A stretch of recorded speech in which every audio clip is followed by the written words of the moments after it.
కలుస్తుంది. ఎక్కడెళ్ళి ఎతకాలో చెప్తావా? Practical knowledge లేకుండా మాట్లాడకు. చూడండమ్మా, మీ పిల్లల మీద మీకు కస్టడీ కావాలంటే ఒకటి మీ అన్నయ్య సంతకం కావాలి, లేదంటే మీ అన్నయ్య డెత్ సర్టిఫికెట్ కావాలి. బాడీ దొరుకుతుందేమో అన్న భ్రమతో కేసు ఇలాగే ఓపెన్ చేసి ఉంచి టైం వేస్ట్ చేస్తారా, లేదంటే డెత్ సర్టిఫికెట్ తీసుకొని అమెరికా వెళ్ళి మీ పిల్లల ఫ్యూచర్ కాపాడుకుంటారో ఒకసారి ఆలోచించుకోండి అమ్మా.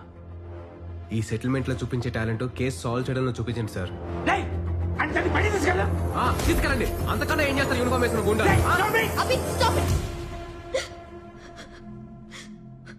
సంతకం ఎక్కడ పెట్టాలో చెప్పండి sir. Myra, are you out of your mind? ఇది మర్డర్ అని తెలిసే వీళ్ళు డ్రామాలు ఆడుతున్నారు. నీకు తెలియట్లేదా? తెలుసు కాబట్టి చెప్తున్నాను, కేసు క్లోజ్ చేయమని. వాళ్ళ కోసం please leave this to me.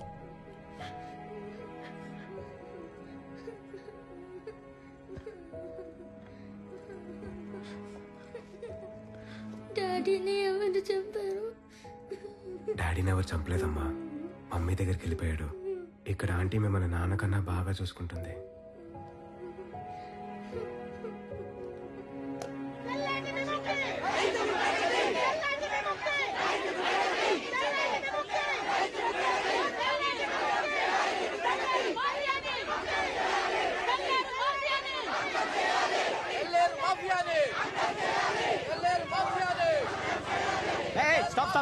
Stop. Sir, ఈరోజు బండి అక్కడ స్కూల్లో పార్క్ చేయండి. మీరు ఎక్కడికి వెళ్ళాలో చెప్పండి, మా ఆటోలో డ్రాప్ చేస్తాను. బండి స్టేషన్లో పెట్టి ఢిల్లీకి వెళ్తున్నాం. వచ్చే వరకు 3 రోజులు ఇక్కడే ఉంటుందా బైక్? సార్, పర్యావరణ సంఘం ఆధ్వర్యంలో ఈ బంద్ జరుగుతోంది సార్. మీ బండికి ఏం కాదు. రేయ్ సార్, తెలుసు కదా, ఈ బండి తీసుకెళ్ళి మన వీధి చివరిన సార్ వాళ్ళు వెళ్ళింది కదా, అక్కడ పెట్టేసారు. రండి సార్, రండి సార్, దిగండి సార్. జరగండి. దిగండి, మీ బండి ఎక్కడికి రండి సార్, ఎక్కండి సార్, రండి సార్. అదిరా బంద్ పేరుతో ఏదో దోపిడీ మనకి. సార్, ఈరోజు అందరికీ ఫ్రీ రైడ్ సార్.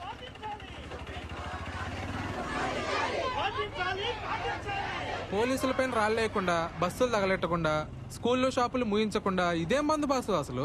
అవేవి చేయకుండానే ఒక మనిషి బ్రిటిష్ వాళ్ళనే ఎలగొట్టాడు కదా సార్. ఇప్పుడే కదరా మొదలైంది, మధ్యాహ్నం వరకు ఆగు, అన్నీ తగలడతాయి.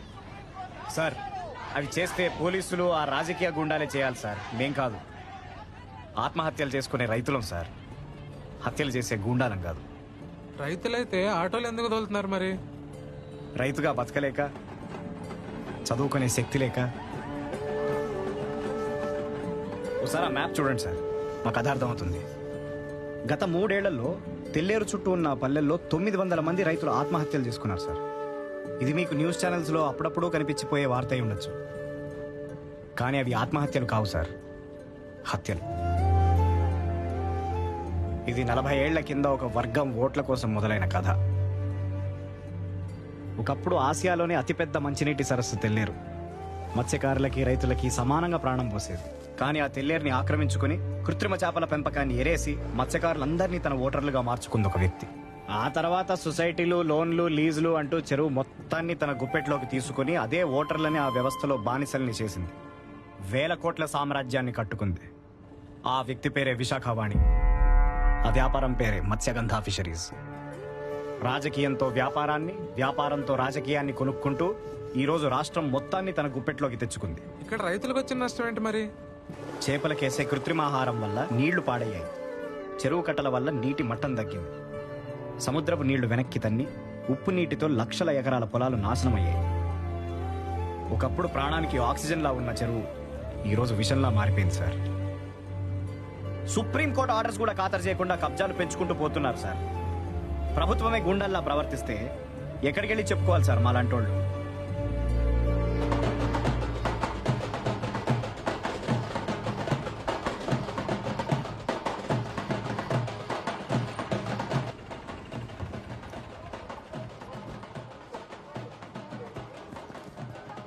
సార్, చెప్పా కదా సార్, ఫ్రీ రైడ్ అని. మా కథ విని మీరు స్పందిస్తే అదే మీరు మాకిచ్చే పేమెంట్. సార్, ఆ రోజు మిమ్మల్ని అన్న మాటలు మనసులో పెట్టుకోకండి సార్. మిమ్మల్ని నా గుండా నా కొడుకు నుంచి కాపాడడానికే అలా మాట్లాడాను. ఆడి మీద 6 నెలల నుంచి షూట్ అట్ సైడ్ ఆర్డర్లు ఉన్నాయి సార్. ఆ పోలీసులే ఏం చేయలేకపోయారు. మీరేం చేస్తారు సార్? ఆడిని చంపినా ఆడి పక్కన ఇంకొకటి పుట్టుకొస్తాడు సార్. అలాంటి ఎదవలు ఈ సిస్టంలో మొలవకుండా చూడాల్సిన రైతు సార్ మీరు. గన్ షాట్గా ఇంటర్వ్యూ చేసి వచ్చి ఈ ఆటో మనీతో ఒక్క చీళ్లు బీరు కొట్టండి సార్, చచ్చేదాకా గుర్తుపెట్టుకుంటాను.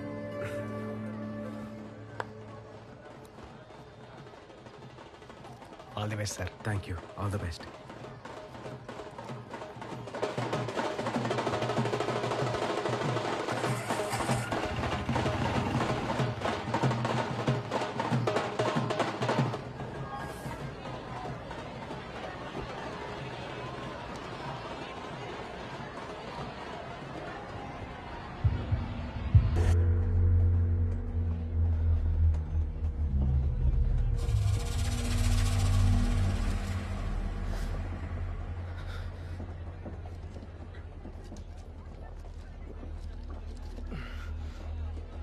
ట్రైన్ ఎక్కిన ప్రతిసారి యాంగ్జైటీ ఏంట్రా? ప్యానిక్ అవుతావు, అయినా సరే ట్రైన్లోనే వెళ్ళాలంటావు. మనిషిని డిఫైన్ చేసేదే మెమరీస్ రా. వాటిని ఫేస్ చేయలే కానీ పారిపోకూడదు. వాట్ ఎవర్ రా.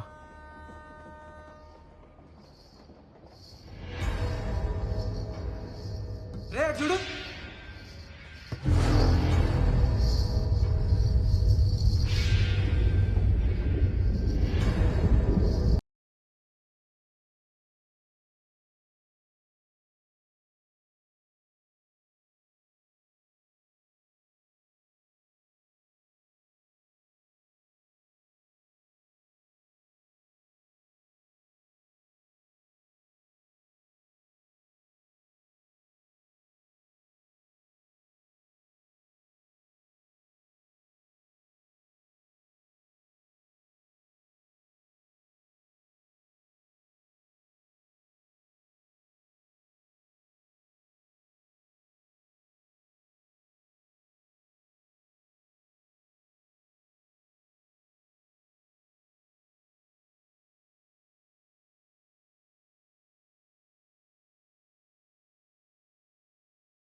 చరిత్రలో ఏలూరుకున్న ప్రాముఖ్యత ఏమిటి?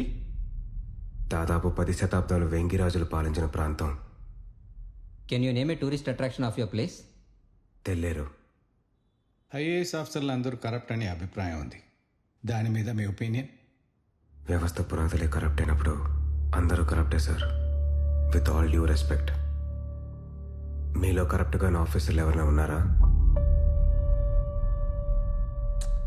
హైదరాబాద్లో జరిగిన రేపిస్ట్ల ఎన్కౌంటర్ మీద మీ అభిప్రాయం? అరాచకం. హౌ? అందరికీ సమానంగా పనిచేసేదే సార్ న్యాయం. అలసత్వం, ఆలస్యం, పక్షపాతంతో ప్రజలకి న్యాయం మీద ఉన్న నమ్మకాన్ని ఉమ్ము చేస్తూ వస్తుంది మన న్యాయ వ్యవస్థ. ఆ అసహనానికి రాజకీయం ఎంచుకున్న టెంపరీ సొల్యూషనే ఆ ఎన్కౌంటర్. అదే ఆ రేపిస్ట్లలో ఒకడు మంత్రి కొడుకు అయింటే ఆ ఎన్కౌంటర్ జరిగేదా సార్? మిస్టర్ అభిరామ్, మీ పరిధిలోని ఒక ఊళ్ళో ఇంటర్ కాస్ట్ మ్యారేజ్ చేసుకున్న ఒక యువజంటని ఊరి జనం ఉరితీస్తున్నారు. మరో ఊళ్ళో ఒక యువతిపై యాసిడ్ అటాక్ జరుగుతోంది. ముందుగా మీరు ఏ ఊరు వెళ్తారు? ఏ ఊరు దగ్గరైతే ఆ ఊరు వెళ్తాను sir. What's the point of this question sir? 22లో ఏ 2 ముందు, కోడి ముందా గుడ్డు ముందా? ఏ ఆన్సర్ ఇచ్చినా కరెక్ట్ అయినప్పుడు అది పర్సనాలిటీ ఇంటర్వ్యూ ఎలా అవుతుంది సార్? లేదా సిస్టంలోకి ఎంటర్ అవ్వకముందే రైట్ లేదు రాంగ్ లేదని ఇక్కడే compromise నేర్పుతున్నారా? Mr. Abhiram, are you challenging the integrity of this board? No, sir. I'm challenging the integrity of the entire system, sir. మరి యాటిట్యూడ్తో ఆ సిస్టంలో మీరు ఎలా ఫిట్ అవుతారు? ఫిట్ అవడానికి అసలు సిస్టమ్ ఎక్కడ ఉంది సార్?